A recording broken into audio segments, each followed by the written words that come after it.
My first instrument was viola, and I was not a very good violist. And I started when I was about 11, and my family moved from Florida to Chicago when I was 10.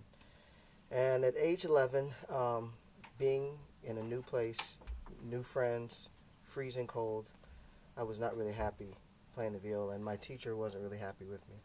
And so, consequently, whatever finger was a finger that would mess up, he'd have a field day hitting me with his bow.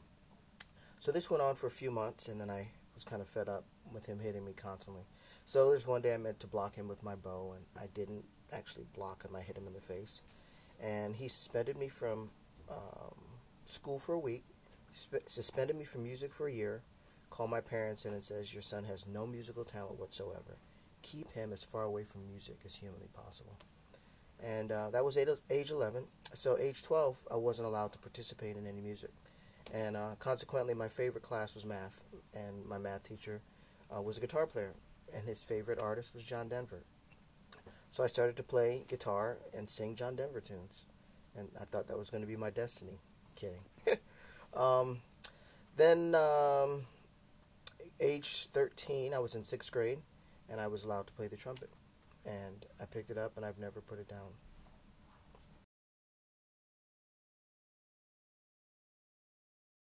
Sure.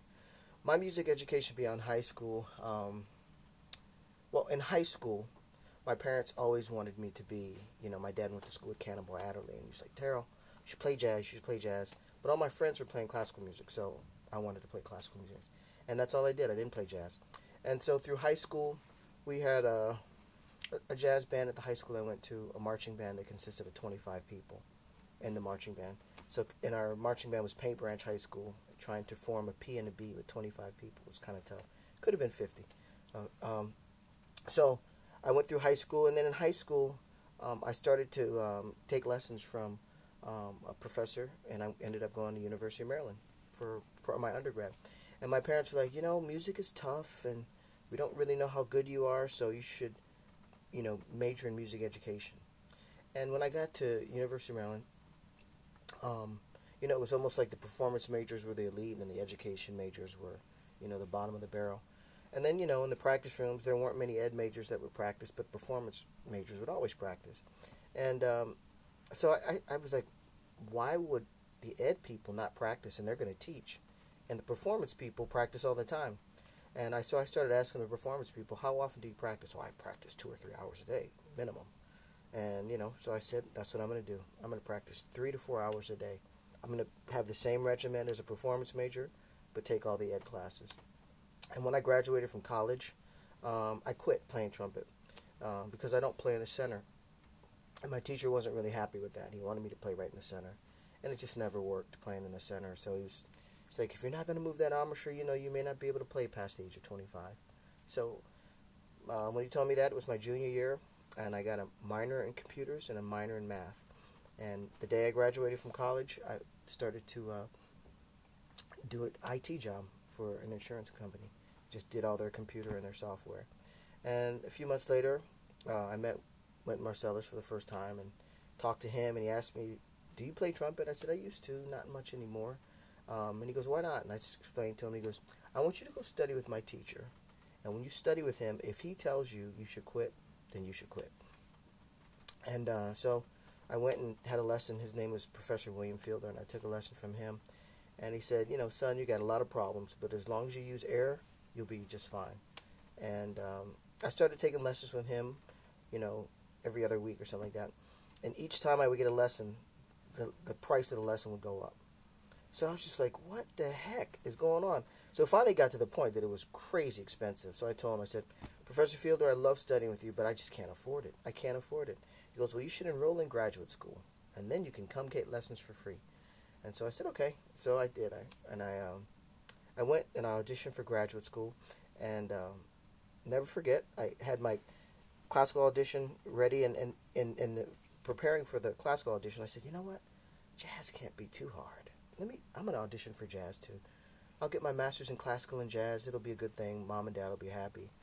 And so I called a couple friends. I said, so I want to play jazz, but what should I play for my audition? They're like, oh, you should play a blues and rhythm changes, and you should learn a ballad. So I learned rhythm changes, I learned the blues, and I learned a ballad. And I came in, and they apologized when I came into my jazz audition. They said, some confusion. We don't have, the students here to play for you, but Professor Kenny Barron will play. Great. So he says, what do you want to do? And I said, let's do a blues. Is that okay with you? He goes, yeah, I think I can manage. And I did the blues, and then I finished, and I didn't really improvise over it, and my friends didn't tell me that one.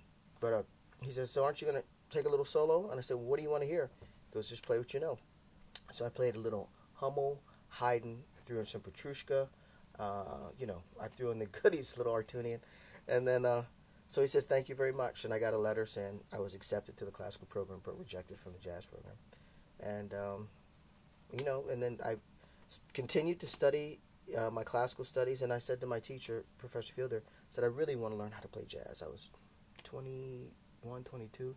I said, I played in the big band in college, and I played a little bit in the big band in high school, but I really want to learn how to play jazz. He's like, why? You're getting your master's degree in classical trumpet. You should start auditioning for different things. You should play in an orchestra. That's what you should do. I said, no, I really want to try jazz. And he goes, well, you don't play the trumpet well enough, and if I hear you play jazz, I'll drop you as a student. So I was like, man, how am I going to learn this? So actually I was practicing, I was playing on a faculty recital, I was playing Let the Bright Seraphim on piccolo trumpet. My master's degree was the evolution of the piccolo trumpet. So I was working on this piece, and when I had a rehearsal earlier in the week, the soprano said, I want to be able to improvise on these phrases, and you're going to have to be able to do the same. And we rehearsed, I couldn't match what she was singing. She'd sing these ornaments that I couldn't get to.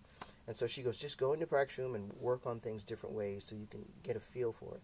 And when I did that, David Sanchez heard me practicing. He was like, man, what are you working on, man? You're only classical player playing stuff different every time. So I explained what was going on, and I said, how can I learn this? And he goes, you should go talk to Kenny Barron. And I did. And he remembered my audition. But he was really encouraging, gave me some recordings to listen to, and it was really encouraging. And I said, but we can't tell anyone because if Professor Fielder finds out, he'll kick me out. So he said, no problem, no problem. So I practiced stuff he gave me. And then finally he was like, in order for you to really learn jazz, you're going to have to play it. Just practicing in the practice room is not going to be good enough, but I understand your dilemma. You don't want to get kicked out of school. So I called a friend in D.C., and, Rutgers went to graduate school, was in New Brunswick, New Jersey. So I called a buddy in D.C., and I said, hey, do you know of any jam sessions that I could come down and play? And he goes, actually, I'm going to be starting one, this club called Tacoma Station. You can come down every Tuesday night. I said, perfect. I have orchestra on Wednesday. My class load is low on Tuesday. Perfect. So I went to my classes in the morning, hopped on a train, went to D.C., played the jam session. And that's how I started to learn tunes and stuff like that. And then one day, the saxophone player comes in, starts to play, and I was like, wow, he's amazing. And after he finished playing, I said, sir, my name is Terell Stafford. You sound incredible. And he goes, my name is Bobby Watson. And I said, wow. He goes, and I'm playing in town with McCoy Tyner. Why don't you come by and hear us? And I was like, wow. So, I went back to school. I was sitting in an orchestra, totally in another world, thinking about going to hear Bobby Watson, McCoy Tyner, wanting to tell someone, but I knew I couldn't. So I went and I saw them on the weekend, and Bobby goes, I'll be back in New York next week. Come by my house, play some tunes. I want to hear you playing some of my tunes. I said, great, and I did. Because I have some gigs. I want you to be on them. And we did some gigs, and it was great. And then finally he called me. He goes, look, my group is going to be going on a tour of the West Coast. Do you want to come? And I didn't even think. I said, yes, I'm there. And he goes, great, my manager will call you. So the manager calls and gave me the dates.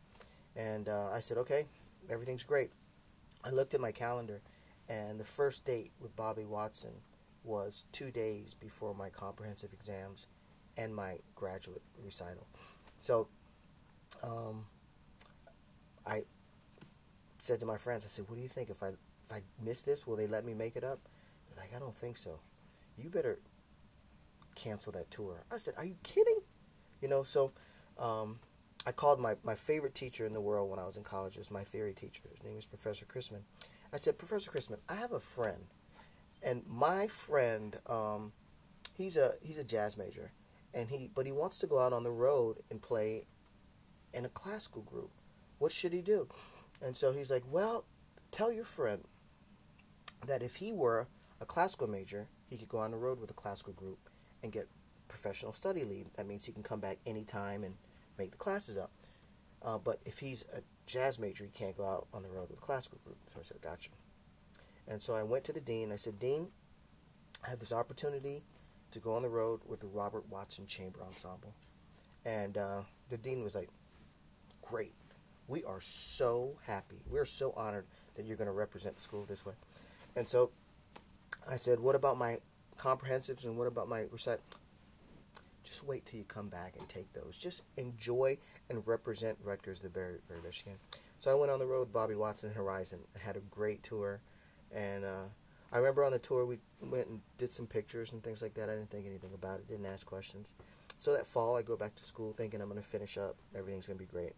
And I get a note in my mailbox saying the dean would love to see you. And I was like, great, he wants to ask me some questions about the tour. So I go in and Professor Fielder's there and the dean is there. And so he says, so, Terell, how was your tour? I said, my tour was fabulous. Thanks for asking. And he goes, so what kind of venues did you play? I said, typical chamber ensemble venues, churches, concert halls, He goes, and what was the instrumentation of the group? I said, chamber ensemble group had strings, percussion, brass, and reeds. He goes, okay. Well, let me ask you this. And he slides this piece of paper and he goes, and it said Bobby Watson Burns and the cover downbeat. And I was like, and he goes, well, is this the Robert Watson Chamber Ensemble you're referring to? I said, yep. And then so I was suspended for graduate school for a year for academic dishonesty. And so I actually went back the following year and finished my degree. And then I started to play with Bobby and play with different folks.